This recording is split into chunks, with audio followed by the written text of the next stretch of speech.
Zgjedhjet e jashtëzakonshme të 7 qershorit 2026 kanë kaluar si zgjedhje të qeta dhe pa ndonjë problem të theksuar.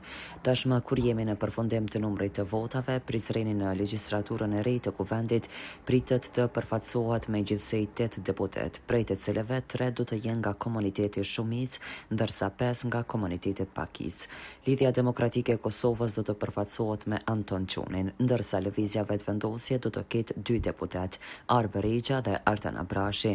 Nga komunitetet pakicë, 2 deputet do t'i takojnë partisë së komunitetit turk, ndërsa nga 1 deputet do të ketë partia e Emilia Rexhepi dhe partia e Duda Balje, si dhe 1 mandat nga koalicioni tjetër vakat.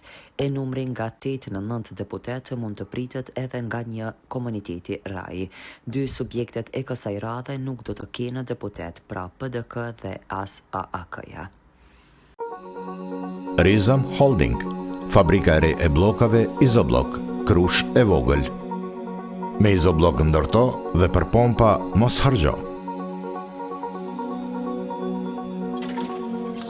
Ndërto me Izoblok të ri, 25-she.